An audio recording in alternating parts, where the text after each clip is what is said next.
नमस्कार दोस्तों, omniscient channel में आपका स्वागत है। और आज आप इस वीडियो में ओमनीसेंट इंग्लिश के तहत बहुत ही महत्वपूर्ण टॉपिक, जी हाँ दोस्तों, ईडियम्स और फ्रेजेस के ऊपर मैं बात करूंगा। तो चलिए, सबसे पहले अगर आप नए हैं तो चैनल को सब्सक्राइब कीजिए, घंटी को जरूर दबाइए, तभी पता चले कि वीडियो कब कब आते हैं। साथ ही दोस्तों, प्ले स्टोर से हमारे ऐप को डाउनलोड करना न भूलें, ओमनीसेंट। और अगर वीडियो देखते हैं अच्छा लगता है तो लाइक कीजिए, और वैसे लोगों को शेयर कीजिए जिनको वाकई में इंग्लिश सीखने को उनका इच्छा करता है या जानना चाहते हैं कि कहाँ से कैसे आसान से सीख सकें। तो चलिए, एक और बात कि हमारे वीडियो को डे 1 से देखना चाहते हैं तो ओमनीसेंट इंग्लिश यूट्यूब पे सर्च में गूगल पे टाइप के सारे वीडियो के लिंक मिलेंगे दोस्तों। अगर आप पढ़ना सीखना चाहते हैं, शुद्ध पढ़ना सीखना चाहते हैं, या शुद्ध लिखना या फिर बोलना, सब कुछ सीखेंगे विद ईजी स्टेप। ना तो दोस्तों ग्रामर थ्री बुक लेना, मोटो डिक्शनरी खरीदना है। तो चलिए शुरू करते हैं ईडियम्स और मतलब एंड फ्रेजेस, यह तो मुहावरे और लोकोक्ति हिंदी में बोला जाता है। और देखेंगे इसमें मिक्सअप करके मैंने लाया है और आप धीरे धीरे बहुत अच्छी तरह समझ सकेंगे। देखिए दोस्तों, पहला है ऑल द डे लॉन्ग। क्या है? All the day long.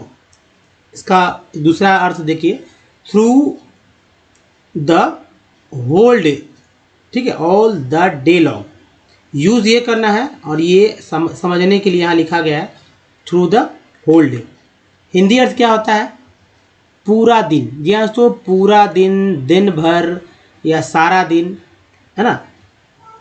चलिए नेक्स्ट देखिए, इसका एग्जाम्पल भी समझना जरूरी है, नहीं तो यूज़ कैसे करेंगे। सिर्फ अगर ये अर्थ के रूप में नहीं आता, क्योंकि ये सिर्फ ऐसे ही नहीं पूछा जाएगा ऑल द डे लॉन्ग।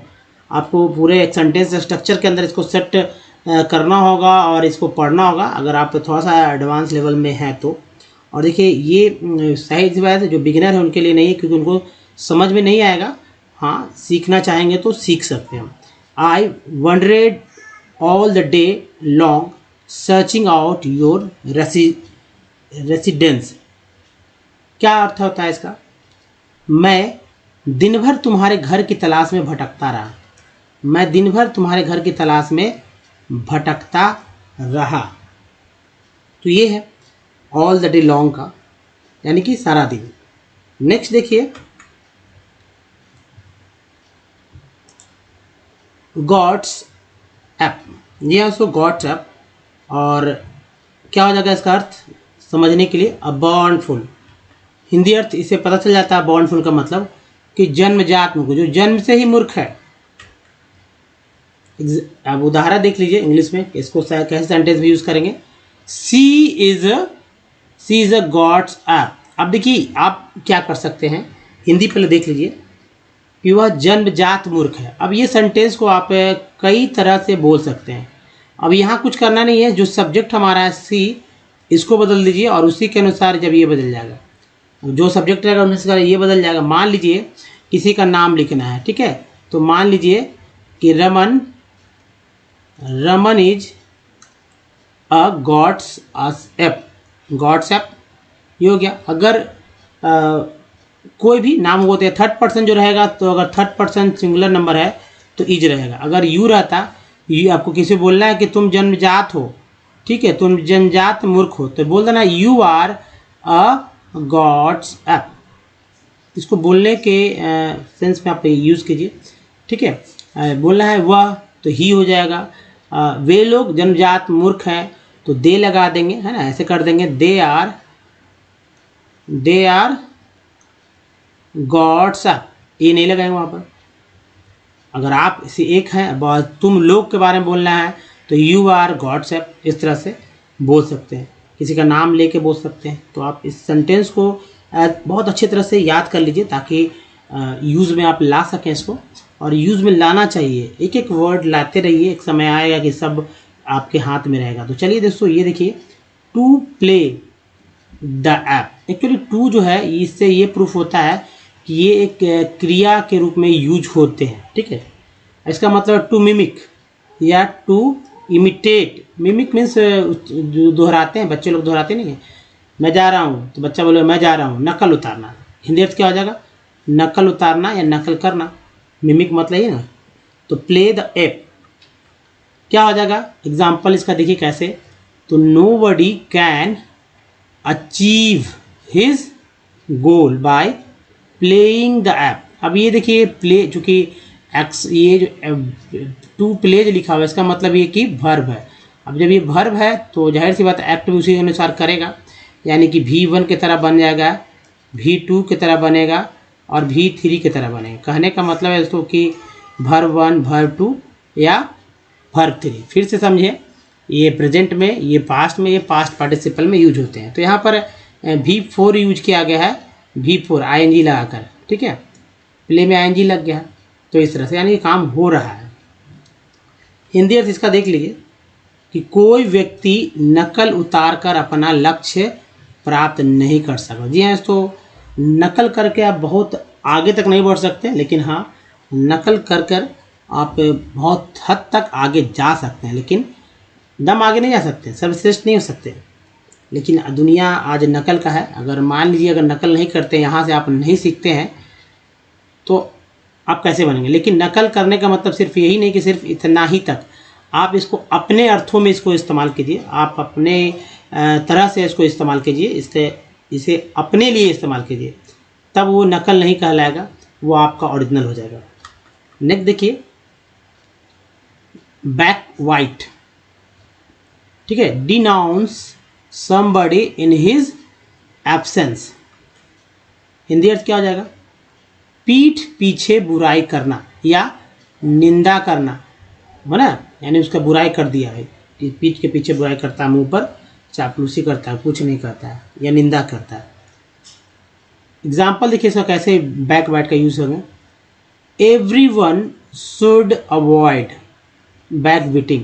दोस्तों ये सेंटेंस आप कोई भी ले सकते हैं, कोई ज़रूरी नहीं है, मैंने ये लिया है तो ये आप कोई भी ले सकते हैं। बैक बीटिंग यूज़ कर सकते हैं, बैक बाइट यूज़ कर सकते हैं, लेकिन उसके सेंटेंस स्ट्रक्चर आपको पता होना चाहिए। तो चलिए कि ये है, देखिए, प्रत्येक व्यक्ति को पीठ पीछे बुराई करने से बचना चाहिए, प्रत्येक व्यक्ति को। आगे चलते हैं, देखते हैं। और ये दोस्तों whole bag of tricks, whole bag of tricks, everything,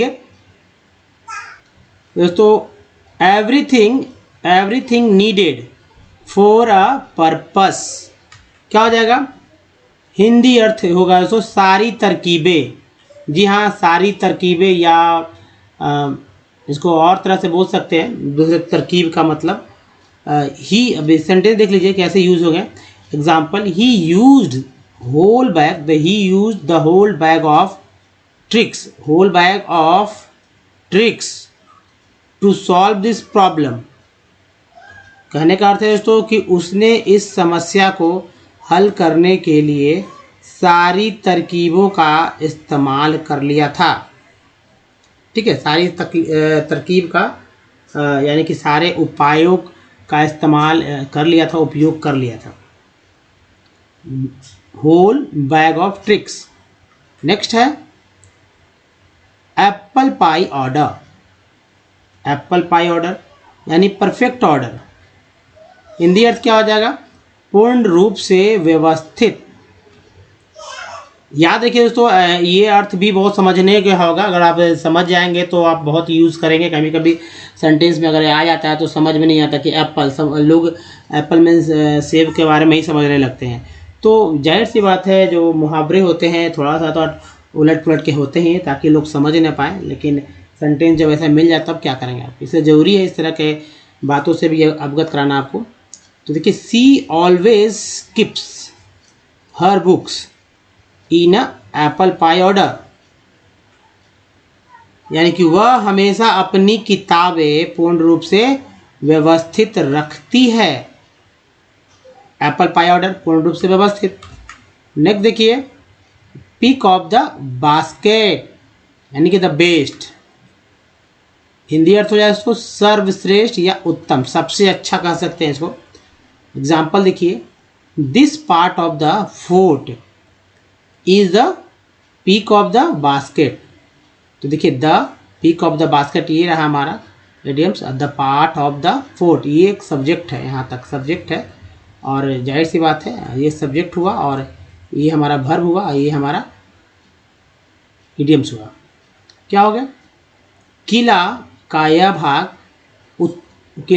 भाग उत्तम, या किला का यह भाग जो है बहुत ही मतलब सर्वश्रेष्ठ है। नेक्स्ट देखिए, टू बेयर हार्ड अपॉन, यानी कि समझिए जो टू प्रेस हैविली अपॉन या टू ऑप्रेस। हिंदी अर्थ है कड़ाई करना या सताना। एग्जाम्पल देखिए, the rich should not bear hard upon the poor. अमीर को गरीब पर कड़ाई नहीं करना चाहिए, ठीक है, या अमीर को गरीब को सताना नहीं चाहिए, यही अर्थ है इसको। तो आप इस सेंस में ये सब्जेक्ट को बदल कर आप किसी का नाम रख कर आप इसे इस्तेमाल कर सकते हैं। द जो यहाँ है यहाँ पर बदल दीजिए, बाकी सब कुछ हो जाएगा। चलिए नेक्स्ट है बेड प्रेशर, यानी ड्रॉजी एंड लेजी। हिंदी अर्थ है दोस्तों आलसी व्यक्ति, जी हाँ दोस्तों, या निद्रालु, जो बहुत ही नींद में, घोर नींद में रहता हो, बैठे बैठे हर समय सोता रहता हो। कहने का मतलब यही है, यानी कि जो ऐसा नहीं कि सिर्फ जागा हुआ व्यक्ति ही आलसी नहीं होता, जागा हुआ व्यक्ति भी आलसी होते हैं अगर वो कुछ नहीं कर रहे हैं तो देखिए खैर ऐसा होता है। जो सोचे वो करें और अच्छा पॉजिटिव वे में करें और गुड सेंस में रखें वो बात को। तो a bad pressure never succeed in a life, ठीक है, ये सब्जेक्ट के रूप में इस्तेमाल हुआ। मतलब एक आलसी व्यक्ति जीवन में कभी सफल नहीं होता है। चलिए, तो आलस छोड़ना है और आगे बढ़ना है दोस्तों। नेक्स्ट देखिए, to go behind one's word. देखिए वंस की जगह बहुत सारे आप ऑब्जेक्टिव वर्ड्स रख सकते हैं, ठीक है। इसका अर्थ होता है टू डिनाई।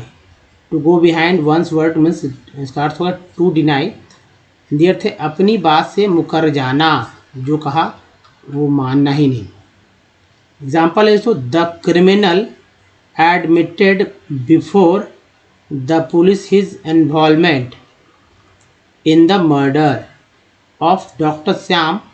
यहाँ सेंटेंस अलग है, but he went behind his word in court. He went behind his word in court. कहने का मतलब है तो गो का पास्ट होता है वेंट, ठीक है, वेंट का पास्ट पार्टिसिपल होता है गॉन, तो इसलिए यहाँ पर वेंट लिखा गया है। हिंदी अर्थ है तो अपराधी ने पुलिस के सामने डॉक्टर श्याम की हत्या स्वीकार किया, लेकिन वह कोर्ट में अपनी बात से मुकर गया, ठीक है, ही वेंट। तो गो के जगह ऐसा रहता है he goes behind his word in court, यानी वह मुकर जाता है, ऐसा होता है। लेकिन चूंकि पास्ट में ये सेंटेंस बना है इसलिए पास्ट में लिखेंगे। तो चलिए आगे बढ़ते हैं तो, और ये नेक्स्ट देखिए हमारा टू वेयर द बेल, यानी to get the first position, यानी कि सर्वप्रथम होना या प्रथम स्थान प्राप्त करना। क्या हो जाएगा? Example, she has been praised everywhere for wearing the bell in the university exam। कहने का मतलब विश्वविद्यालय परीक्षा में घंटी बजाने के लिए उनकी सभी जगह प्रशंसा किया गया है। चलिए आगे बढ़ते हैं, और ये रहा नेक्स्ट विलो वंस। तो वंस के लिए कुछ और यहाँ पे यूज होगा। Below one's breath in a low voice, ठीक है, लो वॉइस। हिंदी अर्थ हो जाता है दबी जुबान से, यानी कि बहुत ही धीमा बोलना कि सुन ही नहीं पाएगा अगला। एग्जाम्पल देखिए है as he timid he can not oppose, as he timid he can not oppose his brother's wrong. As he timid he can not oppose his brother's wrong decisions even below his breath. डरपोक होने के कारण वह अपने भाई के गलत फैसलों का विरोध अपनी दबी जुबान से भी नहीं कर सका, ठीक है। गलत होने के कारण मतलब जो डरपोक है तो जाहिर सी बात है वो बोलने में या ऐसा नहीं, डरपोक नहीं होता, लोग इज्जत करता है, इस वजह से ऐसा होता है। तो चलिए आगे बढ़ते हैं। बिलो द बेल्ट, यानी contrary to the principle of a fairness, यानी अनुचित रूप से, हिंदी अर्थ यही है। और एग्जाम्पल है तो he hit his enemy below the belt, अर्थ है तो उसने अपने दुश्मन को अनुचित रूप से मारा। ठीक है, तो ऐसे लगा लीजिए यहाँ पर, he hits his enemy below the belt. Next देखिए, बिटवीन टू स्टूल्स, इन अर्थ है दूसरे समझने के लिए, इन अ स्टेट ऑफ अनसर्टेनिटी, क्या होगा हिंदी अर्थ है? हिंदी अर्थ है तो अनिश्चितता की स्थिति में या दुविधा में, बिटवीन टू स्टूल्स। एग्जाम्पल देखिए, when the questions of supporting the government was raised, the VIP found itself between TW2 stool। ठीक है, टू यहाँ पे लिखाएंगे, टू स्टूल्स। क्या अर्थ हो जाएगा इसका हिंदी अर्थ? जब सरकार को समर्थन देने का प्रश्न आया तो वीआईपी ने खुद को दुविधा में देखा, तो वीआईपी ने खुद को दुविधा में पाया। तो बिटवीन टू स्टूल्स का मतलब अनिश्चितता की स्थिति में या दुविधा में होना। आगे बढ़ते हैं तो, और ये रहा हमारा नेक्स्ट जो है, बिटवीन वाइल्स। जी हाँ, बिटवीन वाइल्स यानी नाउ एंड देन, यानी कि अब इसका अर्थ मतलब कि अभी और अब ये बोलते हैं ना, नाउ मीन्स अभी, देन मीन्स तब, यानी कभी कभी या यदा कदा। नाउ मीन्स होता है अगर समझने के बाद अब, और देन मीन्स होता है तब, अब और तब होता है ना, तो लेकिन यहाँ पर कभी कभी यदा कदा हो जाएगा। करेक्ट जो उसका आता है हिंदी। एग्जाम्पल है तो, you visit my house between whiles. इसको यूज कर सकते हैं अच्छी तरह से, आप मेरे घर कभी कभी या यदा कदा आए, या आते रहते हैं, या आप हैज़ लगा सकते हैं। सेंटेंस यहाँ से आप अपने अनुसार चेंज कर सकते हैं, और ये सेंटेंस तो सही चेंज होगा, और इसको तरह तरह से यूज कर सकते हैं बिटवीन वाइल्स को, कभी कभी यदा कदा को। दोस्तों इस वीडियो में यहीं तक बताइए वीडियो कैसा लगा। अगर अच्छा लग रहा है और इस तरह के और भी इन्फॉर्मेटिव इडियम्स और फ्रेजेस में वीडियोस चाहिए तो प्लीज़ दोस्तों लाइक कीजिए और कमेंट करिए। मैक्सिमम लोग जितने देख रहे हैं कि हाँ अच्छा लग रहा है और इस तरह के वीडियोस आना चाहिए, तो सभी तरह का बीच बीच में वीडियोस को डालते रहेंगे ताकि आपका ज्ञान बढ़ते रहे। तो दोस्तों शेयर भी करना ना भूलें, और नए चैनल को सब्सक्राइब कीजिए, घंटी को दबाइए, और प्ले स्टोर से हमारे ऐप को डाउनलोड करना भूलें, ओमनीसेंट।